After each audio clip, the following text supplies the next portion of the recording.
నమస్తే, welcome to Suman TV. నేను మీ సాయి భైరి. ఆంధ్రప్రదేశ్ రాజధాని అమరావతిలో తాజాగా స్పోర్ట్స్ సిటీకి సంబంధించి అప్డేట్స్ వస్తున్నాయి.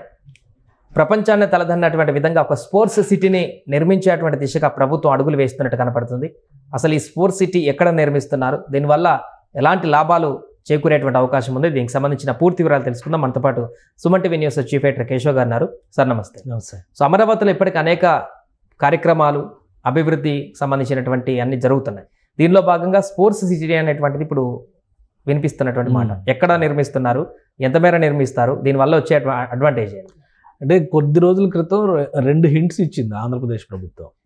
ఒకటేంటంటే బీసీసీఐతో కలిసి ఆంధ్ర క్రికెట్ అసోసియేషన్ ఏపీలో క్రికెట్ అకాడమీలు పెట్టాలనేటువంటి ప్రపోజల్లో మూలపేట దగ్గర ఒక అకాడమీని పెడుతున్నాం అనేటువంటి ఒక ప్రకటన చేశారు. ఆల్రెడీ విశాఖలో ఒకటి ఉంది, దానికి ఎడిషన్గా విజయనగరంలో ఇంకొక sports academy, cricket academy, stadium కూడా నిర్మిస్తున్నట్టుగా ప్రపోజల్. స్టేడియం ఇప్పుడు ఉన్నదాన్ని మోడర్నైజ్ చేశారు విశాఖలో. సో రెండోది మూలపేట దగ్గర అన్నారు. మూలపేట ఎక్కడుంది, ఇది ఏదో మారుమూల ప్రాంతంలో ఉందని అందరూ అనుకున్నారు. తర్వాత అది ఫస్ట్ హింట్. రెండో హింట్ ఏంటంటే ఐకానిక్ బ్రిడ్జ్ డిజైన్ని మార్చారు. రాయపూడి నుంచి మూలపేటకు కడుతున్నాం అని చెప్పని ఒక ప్రకటన చేశారు. సో అసలు అక్కడ విజయవాడ నగరానికి దాదాపు ఒక 15 నుంచి 20 కిలోమీటర్ల డిస్టెన్స్లో ఉన్న మూలపేట దగ్గర క్రికెట్ అకాడమీ ఎందుకు పెడుతున్నారు? విజయవాడలో already Andhra cricket association ground ఉంది. ఇప్పుడు ప్రభుత్వ కార్యక్రమాలన్నీ కూడా ఆ మున్సిపల్ గ్రౌండ్లోనే జరుగుతాయి. క్రికెట్ మ్యాచ్లు ఇదివరకు జరిగాయి, ఇప్పుడు జరగట్లేదు. సో ఎడిషనల్గా స్పెషల్గా ఒక పెద్ద గ్రౌండ్ ఉండాలని చెప్పని మంగళగిరిలో ఒక నిర్మాణం చేశారు. 12 సంవత్సరాలు కట్టారు. అది 12 సంవత్సరాలు కట్టడము, రకరకాల సమస్యలు, గత ప్రభుత్వ హయాంలో దాన్ని ఎంకరేజ్ చేయకపోవడం, ఇవన్నిటి వలన అక్కడ ఇంటర్నేషనల్ మ్యాచ్లు స్టాండర్డ్కి అది సరిపోదని చెప్పని తేల్చారు. సో దాన్ని ఏదో జోనల్ రంజీ మ్యాచ్లకి వాటికి ఉపయోగిద్దామని చెప్పి అనుకున్నారు. ఇంకొకటి భారీ స్టేడియం నిర్మించాలనేటువంటి ప్రపోజల్ చేశారు. అమరావతిలో ఆల్రెడీ డిజిగ్నేటెడ్ స్పోర్ట్స్ సిటీ ఒకటి ఉంది. అమరావతిలో నిర్మించాలనుకున్నటువంటి నవనగరాల్లో క్రీడా నగరం కూడా ఒకటి. దానికోసం 1640 హెక్టార్ల భూమి, అంటే దాదాపు 4,500 ఎకరాల భూమిని కేటాయించారు. అది కూడా కృష్ణానదిని ఆనుకుని ఉండేటువంటి ప్రదేశంలోనే ఈ కేటాయింపులు జరిగినాయి.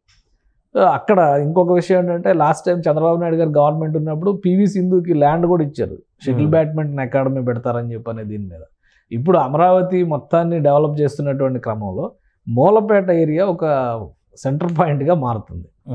నిన్న మనం మాట్లాడేటప్పుడు కూడా కొన్ని అనుకున్నాము, నదికి అవతల వైపు కూడా భూసేకరణ జరగవచ్చు అని చెప్పని.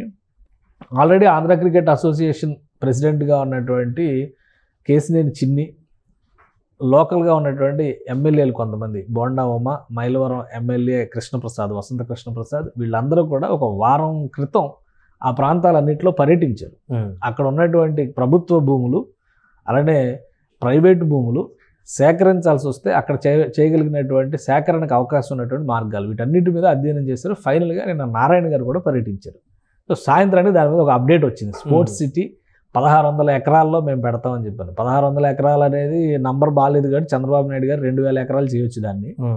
అది కూడా మూలపేట దగ్గర ఎక్కడైతే ఐకానిక్ బ్రిడ్జ్ ల్యాండ్ అవుతుందో, రాయపూడి నుంచి వచ్చి ఎక్కడ ల్యాండ్ అవుతుందో అక్కడ నుంచి విజయవాడ వైపుకి వచ్చేటువంటి మార్గంలో దాదాపు ఒక 3 నుంచి 6 కిలోమీటర్ల పరిధిలో ఉన్నటువంటి భూములన్నింటినీ కూడా పరిశీలించారు. ఒక 3 కిలోమీటర్లు కేవలం కాలినడకను తిరిగారని చెప్పని వార్తలు వస్తున్నాయి. అందులో అక్కడ చిన్న లంక, పెద్ద లంక అని కృష్ణానది లంకలో, కృష్ణానదిని ఆనుకుని ఉన్నటువంటి లంకలు ఉన్నాయి. అక్కడ ప్రభుత్వ భూములు ఉన్నాయి. కొంతమంది స్వచ్ఛందంగా అక్కడ వ్యవసాయం కూడా చేసుకుంటారు. సో అవన్నీ ప్రభుత్వ భూములే. ఇప్పుడు వాటన్నిటి మీద కూడా ఒక సమగ్ర నివేదిక ఇచ్చేటువంటి బాధ్యతని కృష్ణా జిల్లా, అంటే ఉమ్మడి కృష్ణా జిల్లా పరిధిలోకి వచ్చేవి, ప్రస్తుతం ఇది ఎన్టీఆర్ జిల్లాలోకి వస్తుంది. ఎన్టీఆర్ జిల్లా కలెక్టర్ లక్ష్మీ షాకి ప్రభుత్వం ఆదేశాలు ఇచ్చింది.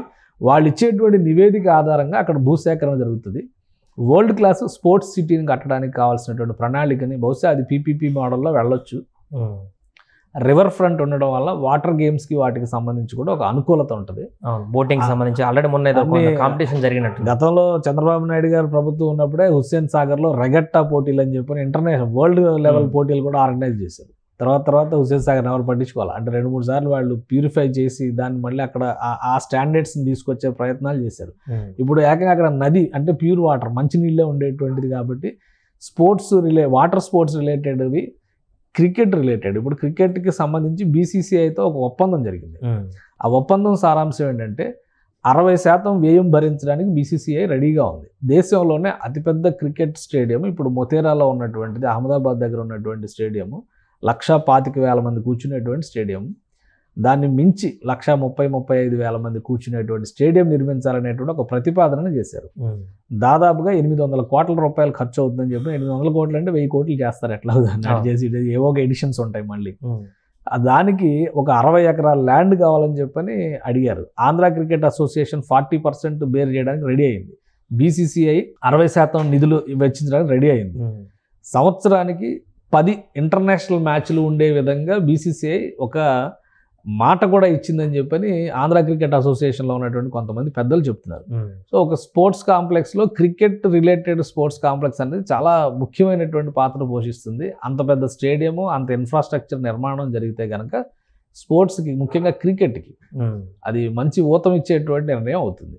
ఈ 2 అంశాలను దృష్టిలో పెట్టుకుని బహుశా రాష్ట్ర ప్రభుత్వం నదికి అవతల వైపున స్పోర్ట్స్ సిటీ ప్లానింగ్ చేస్తున్నట్టుగా కనిపిస్తుంది. 1600 నుంచి 2000 ఎకరాలు అయితే తీసుకునే అవకాశాలు ఉన్నాయి. అలాగే హైదరాబాద్లో కూడా స్పోర్ట్స్ సిటీ అనేటువంటి ప్రపోజల్ గతంలో చేశారు. శామీర్పేట సైడ్ అసలు మొత్తం అక్కడ నిర్మించే ప్రయత్నం కూడా చేశారు. బట్ అది ఇంకా అక్కడే ఉండిపోయింది. సో ఇప్పుడు కూడా అలాంటి పరిస్థితి రియల్ ఎస్టేట్ భూమి కోసం హైదరాబాద్లో అప్పుడు చేసినటువంటి ప్రతిపాదన. ఎందుకంటే ఇప్పుడు రేవంత్ రెడ్డి గారు కూడా ఇప్పుడు ఒక ప్రతిపాదన చేశారు, స్పోర్ట్స్ యూనివర్సిటీ పెడతామని చెప్పని అన్నారు. స్పోర్ట్స్ యూనివర్సిటీ ఎక్కడ పెడతాన్నారు రేవంత్ రెడ్డి గారు?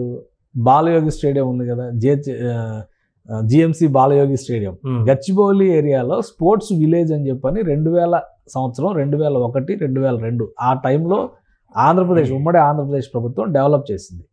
నేషనల్ గేమ్స్ని 2002లో ఆర్గనైజ్ చేసింది చంద్రబాబు నాయుడు అప్పుడు ముఖ్యమంత్రి.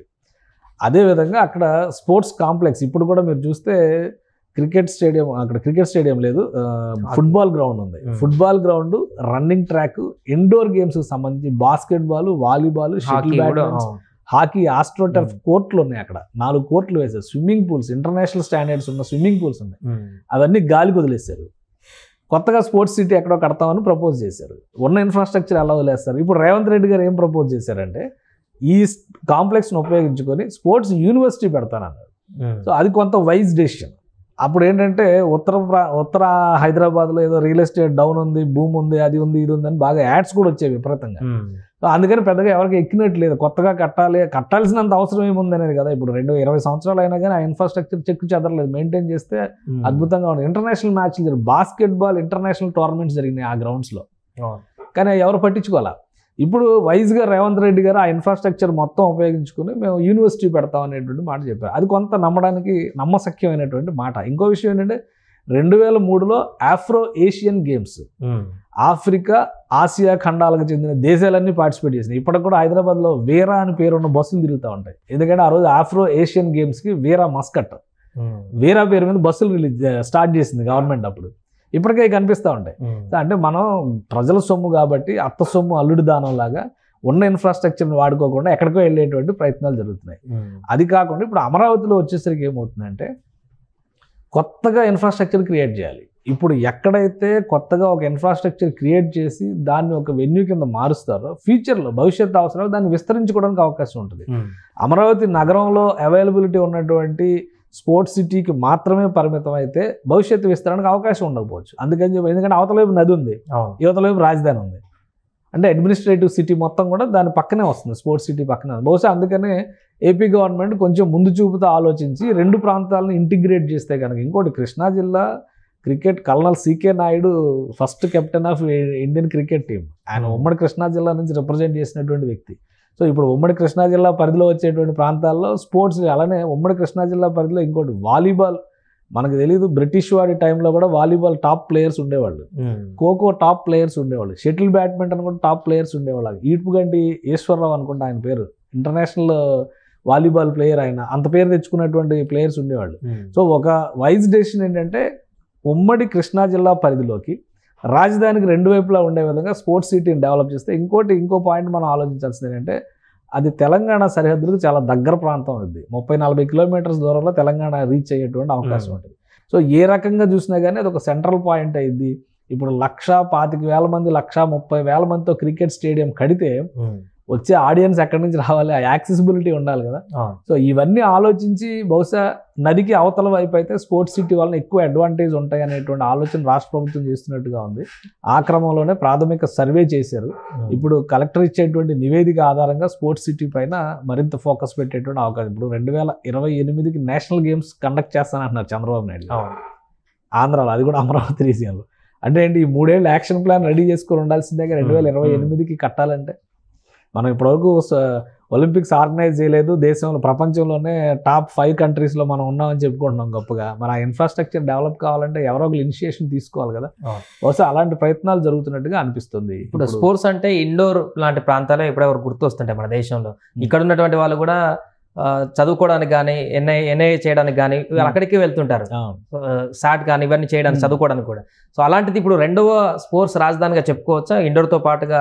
ఇక్కడ ఖచ్చితంగా అంటే డిఫరెంట్ గేమ్స్. ఇప్పుడు ఏంటంటే ఒకటే క్రికెట్ని ప్రోత్సహించే విధంగా ఉంటే, అప్పట్లో ఏంటంటే ఇండోర్ రాజులు వాళ్ళు స్పెషల్గా క్రికెట్ని ఎంకరేజ్ చేయడం అనేది కలిసి వచ్చింది. బరోడా కానీ ఇండోర్ కానీ అక్కడ ఉన్నటువంటి రాజులు వాళ్ళు మన బ్రిటిష్ సంస్థానాలతో ఉన్నటువంటి బ్రిటిష్ రాజ్యంతో ఉన్నటువంటి ఒప్పందాల మేరకు వాళ్ళు స్వచ్ఛందంగా వాళ్ళు ప్రమోట్ చేశారు. అందుకని అక్కడ ఆ అడ్వాంటేజ్ ఉంది. ఇప్పుడు ఇది స్వతంత్ర భారతదేశంలో కాబట్టి ఆ ఇన్ఫ్రాస్ట్రక్చర్ ఎవరు ముందు క్రియేట్ చేస్తే వాళ్ళ దగ్గరికి అవకాశాలు వచ్చేటువంటి ఛాన్సెస్ ఉంటాయి. ఇప్పటివరకు ఎవరు ఫోకస్ చేయలే, స్పోర్ట్స్ మీద పెద్దగా పెట్టాల్సినటువంటి అవసరం లేదు అని చెప్పని అధికారంలో ఉన్నటువంటి వాళ్ళందరూ భావించారు.